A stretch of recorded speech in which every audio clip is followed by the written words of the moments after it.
네, 여러분 안녕하세요. 2023학년도 수능 특강 영어 독해 연습 12강 exercise 8 오희 문제를 풀어보겠습니다. 일단 이 문제를 풀 때는 크게 두 가지 정도 주의할 점이 필요하죠. 이 첫 번째는 이 글에는 지시대명사라든지 여러 가지 대용 표현들이 등장을 하게 되는데 이것들이 정확하게 무슨 말을 나타내는 건지를 잘 생각하면서 글을 읽어야지 글의 흐름을 좀 매끄럽게 파악할 수 있습니다. 그리고 나서 두 번째로는 이 글은 우리가 흔히 사용하는 수법 있죠. 앞에서 부정형의 문장이 나오다가 갑자기 excellent, choice 이런 식으로 나오면 이거 부정 설명하고 있는데 긍정이 나왔네라고 하면서 바로 정답으로 체크하게 되는데 그런 사파 방법이 통하지 않습니다.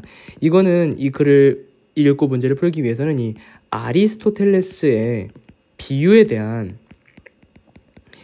이 명확한 사상을 이해하고 이를 통해서 뒤에 나오는 이 글쓴이의 정리 중에서 잘못된 부분을 짚어내야지만 문제를 풀 수 있는 유형이기 때문에 굉장히 철저한 독해와 구조 분석을 통해서 답에 이르는 것이 필요합니다. 바로 시작해볼까요? The fact that metaphor use is a natural and universal part of human dialogue 까지 해볼게요. 여기서 the fact라고 했는데 어떠어떠한 사실이라는 거예요. the fact that이라는 건 너무 많이 봤겠지만 이건 어떻게 보면 가짜 주어라고도 볼 수 있을 정도로 별 뜻이 없기 때문에 그냥 넘어가겠습니다. 팩트는 팩트인데 무슨 사실이냐? That metaphor use is a natural and universal part of human dialogue라는 사실이에요. 그래서 여기서 많은 학생들이 처음에 당황하게 되는 부분이 use랑 is가 둘 다 동사인데 병치되어 있기 때문에 뭘 동사로 해석해야 되나 라면서 난감해하죠. 이럴 때는 이렇게 보면 됩니다. metaphor use라는 이 동사를 하나 동사의 원형을 포함하고 있는 글을 그냥 이 대절의 주어로 파악하면 되겠죠. 그래서 비유나 은유의 사용은 natural, 자연적이다.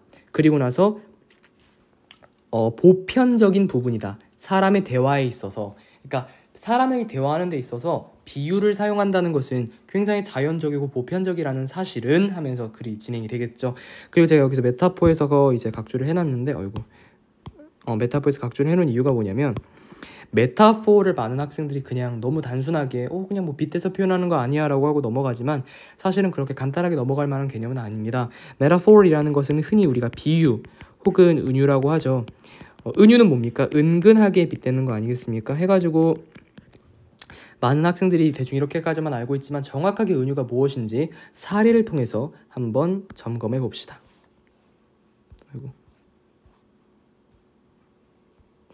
자, 내 마음은 호수요라는 이제 이런 문장이 있다고 칩시다. 내가 지금 표현하고 싶은 게 뭐예요? 내 마음입니까? 내 호수입니까? 내 마음이죠. 그렇기 때문에 내 마음을 뭐라 그러는 거예요? 원관념이라고 하는 겁니다. 그렇다면 마음을 뭐에 빗대서 표현하고 싶은 거예요? 호수에 빗대서 표현하고 싶어 하기 때문에 호수를 보조관념이라고 부르는 겁니다. 그래서 원관념인 마음을 좀 더 잘 표현하기 위해서 호수라는 보조관념을 활용한 사례가 되겠죠. 이런 식의 비유적인 표현을 우리는 은유라고 이야기하게 됩니다. 해서 이러한 사실은 has occupied philosophers and scholars for centuries 하면은 has occupied라고 했는데 여기서 occupied는 가장 적절한 해석은 제가 봤을 땐 이겁니다. 바로 바쁘게 하다라는 거죠. 혹은 occupied 같은 경우는 점령하다, occupied land라는 뜻도 있습니다만 여기서는 philosophers, 철학자들, 그 다음에 학자들을 굉장히 바쁘게 했다. 한마디로 학자들이 많은 연구를 기울이게 했다라는 식으로 해석하는 게 가장 좋을 것 같아요.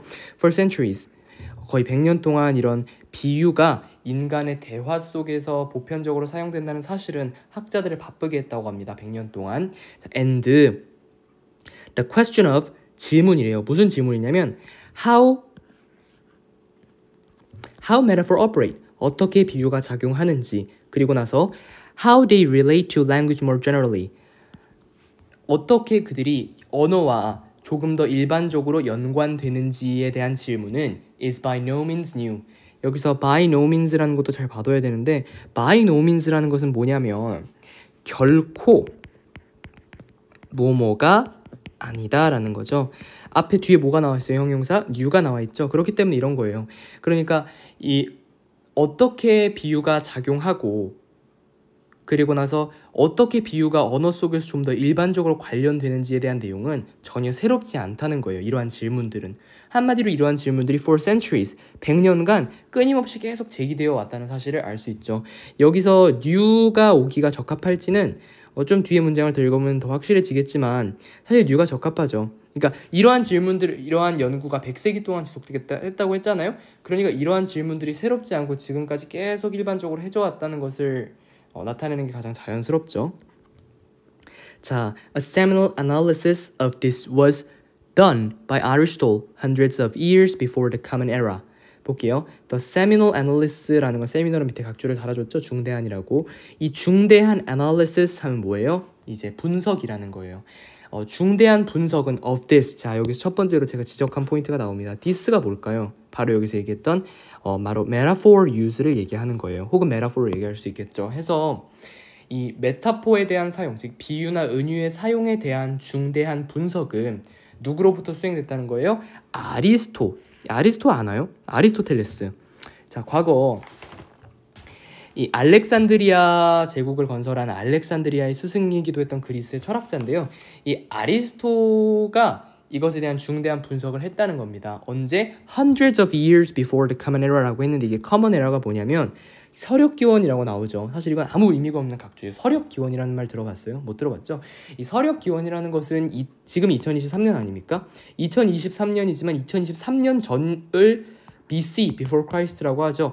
그러니까 BC랑 AD의 기점이 되는 지금으로부터 2023년 전을 우리는 Common Era라고 합니다. 근데 그것보다도 몇백 년 전 일이니까 고대 그리스의 철학자가 이런 중대한 분석을 했다는 얘기겠죠. And his writing on the subject 또 나옵니다. subject 무슨 뭐에 대한 주제겠어요? 바로 아까 얘기했던 다시 metaphor use에 대한 비유겠죠. 비유래. metaphor use에 대한 writing 글이겠죠. 이것은 자 그리고 나서 그의 글, 이 metaphor use에 대한 그의 글은 still inform the debate to this day. 볼게요. 그래서 이러한 주제에 대한 그의 글은 아직까지도 inform한데요. 여기서 inform을 많은 학생들은 그냥 알리다라고만 알고 있는데 그럼 알린다? 토론을 어떻게 알려라는 울음이 생기게 되죠. 그래서 inform의 다른 뜻을 알아야 되는데 inform의 다른 뜻은 바로 영향을 미치다라는 뜻이 있습니다. 그래가지고 여기서 뭐라고 해석을 하면 적합하겠어요? 이 주제에 대한 그의 글은 아직까지도 영향을 미친다는 겁니다. 오늘날의 토론에 영향을 미친다는 거죠. 그러니까 무슨 말이에요? 오늘날에도 많은 사람들이 과연 비유, 은유란 무엇일까? 은유의 사용이란 무엇일까에 대해서 계속해서 토론을 한다는 거예요. In Aristotle's definition, 아리스토의 정의에 따르면 metaphor consists in giving the thing a name that belongs to something else. 볼게요. 이 구문이 이 글을 통틀어서 가장 중요한 구문이에요. 아리스토의 비유에 대한 정의. 그래서 메타포는 consist in 하면은 존재한다라는 거예요. 근데 존재한다인데 in이란 전치사가 붙었으니까 어디 안에 존재한다라는 의미로 받아들이면 좋겠습니다. 은유는 존재한대요.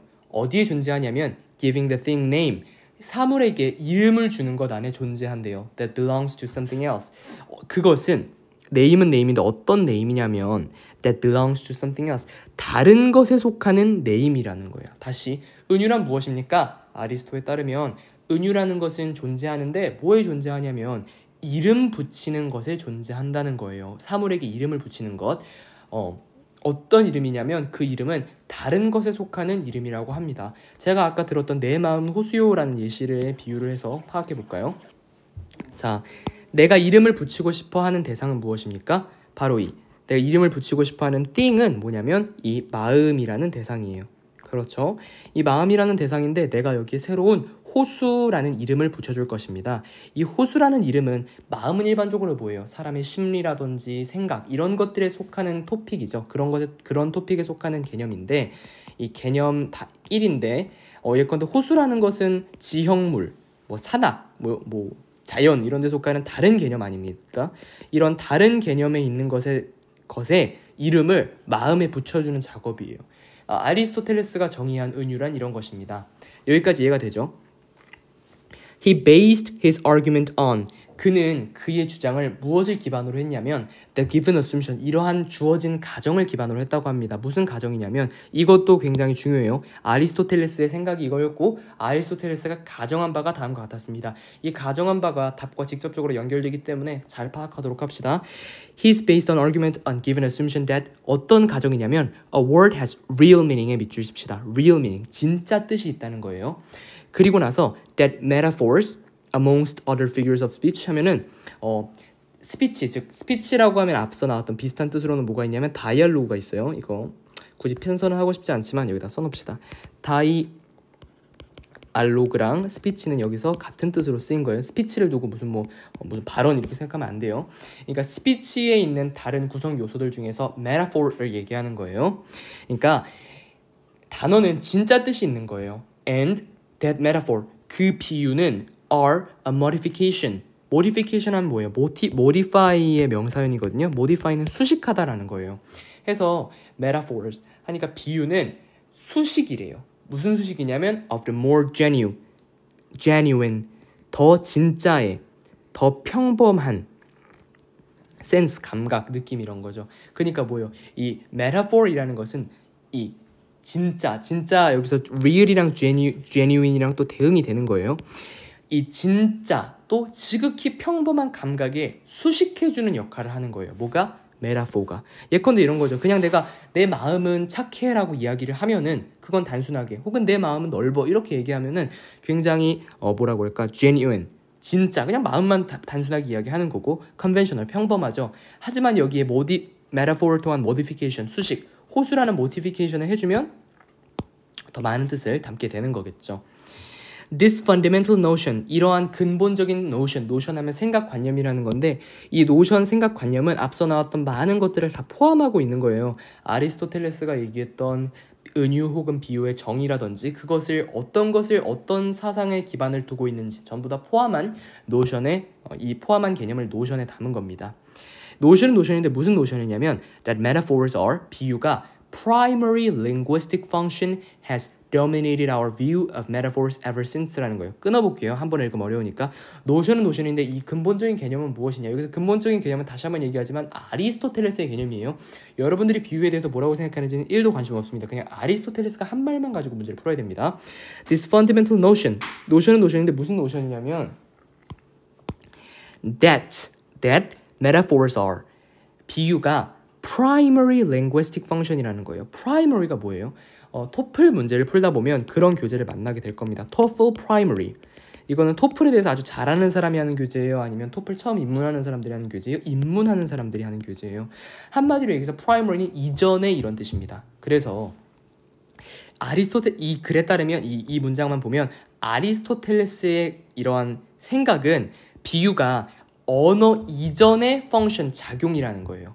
그래서 이게 has dominated our view, 우리의 시선에 우위를 점하고 있다는 겁니다. of metaphors, 메타포, 비유라는 우리의 시선에 우위를 점하고 있다는 거예요. ever since라는 것은 뭐냐면 이후로 쭉 이런 뜻이에요. 이후로 쭉. 다시 말해서 이건 무슨 뜻이에요? 이 아리스토텔레스는 비유가 언어 이전의 기능이라는 거예요. 그래서 그게 우리의 비유에 대한 시선에서 계속 우위를 점하고 있는 거예요. 그 이후로 쭉. 근데 이 말은 어때요? 틀리죠. 왜? 아까 아리스토텔레스는 분명히 뭐라 그랬어요? 기존의 real meaning을 가지고 있고 metaphor은 뭐라 그랬어요? 그것을 modification, 수식해주는 거라 그랬어요. 근데 밑에 있는 글은 아리스토텔레스의 생각을 어떻게 정의하고 있는 거예요? 이전에 핵심적인 real meaning, 그러니까 linguistic function, 언어적인 기능 이전에 primary하게 지금 primary linguistic function이라고 하고 있는 거잖아요. 이전의 기능이라고 하고 있는 거잖아요. 이거는 말이 안 되는 거죠. 수식을 하는 거잖아요. 분명히 비유라는 것은 수식을 하려면 뭐가 있어야 되죠? 수식할 대상이 있어야 되죠. 근데 수식하기 이전에 이미 메타포가 존재한다고 하는 개념은 이거 자체로 틀린 개념이 되겠죠. 그렇기 때문에 답은 4번이 될 수밖에 없겠습니다. 했죠. We see language as being basically literal. 자, literal하고 literality, 이건 제가 발음을 배워오지 못했어요. 그냥 들어보겠습니다. literality 해서 basically 기본적으로 literality 해서 두 개의 단어를 보겠습니다. literal이라는 건 뭐냐면 이제 문자 그대로의 라는 뜻이에요. 그 다음에 literality는 문자 그대로의, 그대로 해석하는 행위를 이야기합니다. 그래서 보면은 우리는 본데요, 언어를 뭐로 보냐면 기본적으로 그냥 문자 그대로 본다는 거예요. 그러니까 애플이라는 단어가 있으면 애플이라는 문자 그대로 보는 거죠. 그리고 나서 metaphors, 비유들은 as being a particular development of this literality. 그러니까 이 문자 그대로 해석하는 거에 어떻게 되는 거예요? 특정한 development, 발전을 가져다 주는 거예요. 뭐가? metaphor, 비유가. 여기까지 이해되죠? A kind of specialist tool. 이것은 특별화된 도구래요. suited for, 적합한 artistic purpose, 미적인 목적에 적합한 특별한 도구라고 합니다. 그러니까 내가 미적으로 특정한 개념을 이제 표현하기 위해서 쓰는 거죠. such as pottery or 얘도 발음이 어려워서 rhetorics. 그래서 예를 들면 pottery, 시나 혹은 rhetorics 하면은 뭐냐면 이게 그거더라고요. 수사법. 그래서 예를 들면 시라든지 수사법 같은데 미적인 용도로 쓰이는 스페셜리스트한 툴이라는 거죠. 요렇게 정리를 하면 될 것 같고요. 그리고 나서 이거의 글을 풀면서는 제일 좀 핵심적으로 봐야 되는 논리 구조가 일단 하나씩 또 다 remain 다시 해보겠습니다. 이제 아까 새로운이라는 건 맞았죠. 왜? 이제 그러니까 뭐라 그랬어요? 일반적으로 새롭지 않다. 앞서 뭐랑 대응되는 거예요? For centuries. 몇 세기 동안 연구를 해왔기 때문에 전혀 새롭지 않다라는 개념이랑 대응이 되는 거고요. The subject still inform, 알리다. 그러니까 이것도 사실 너무 구어체적이죠. 딱히 문장의 논리와는 전혀 관계없고 그냥 일상적으로 이 글에서 덧붙여지는 말이에요. 그래서 딱히 이거는 논리 관계를 따질 필요도 없습니다. 당연히 맞아요. 그럼 뭐 inform, 뭐 영향을 주는 거 오늘날 토론에 영향을 안 준다는 얘기를 할 건 왜 했겠어요? 3번. modification, 정확하게 맞죠. 메타포 자체가 뭐예요? 수식이에요. 그거 자체가 가지고 있는 의미가 수식입니다. 그래서 modification도 맞겠습니다. 마지막으로 artistic purpose는 뭐랑 대응돼요? pottery 혹은 이거 수사법과 대응되는 거죠. 그 수사법과 poetry, 그래서 시에서는 미적인 용도로 비유를 사용하겠죠. 더 아름답게 하기 위해서. 문학은 심미적인 활동이니까요. 그래서 5번도 정답이 돼서 답은 4번이 될 수밖에 없겠습니다. 사실 굉장히 좀 철학적인 개념이 강했고 비유의 본질에 대한 아리스토의 생각을 나열한 글이었어서 읽기 어려웠을 것 같습니다. 이상 마치겠습니다.